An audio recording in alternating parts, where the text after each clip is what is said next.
ناظرین السلام ورحمۃ اللہ وبرکاتہ۔ آج کے اس ویڈیو میں پیش خدمت ہے زندگی گزارنے کا ظلم والا طریقہ بدترین ہے۔ اس سے پہلے میں نے آپ کے سامنے ایک ویڈیو میں پیش کیا تھا کہ زندگی گزارنے کے 3 طریقے ہیں۔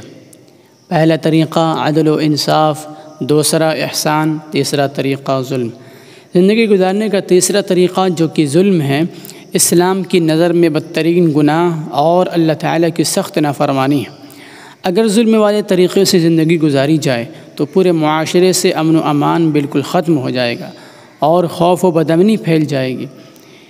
اسلام چونکہ ایک پاکیزہ اور امن پسند مذہب ہے جو ہر وقت انسانی سماج اور معاشرے میں امن و امان قائم رکھنا چاہتا ہے اور ظلم و ستم کو دنیا سے مٹا دینا چاہتا ہے، اسی وجہ سے اس نے عدل اور احسان کو اختیار کرنے کا حکم دیا ہے اور امن کو ختم کرنے والی چیز ظلم سے روکا ہے۔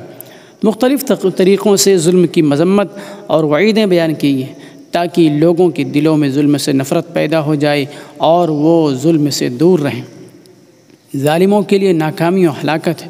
قرآن پاک میں تقریباً 190 مقامات پر الگ الگ طریقوں سے ظلم اور ظالموں کی مذمت و برائی اور ان کی ناکامی بیان کی گئی ہے۔ اللہ تعالیٰ فرماتے ہیں اِنَّهُ لَا يُفْلِحُ الظَّالِمُونَ، یقین رکھو کہ ظالم لوگ کبھی کامیاب نہیں ہو سکتے بلکہ ان کا انجام تباہی ہے، اور ظالموں کا انجام ہلاکت و بربادی ہے۔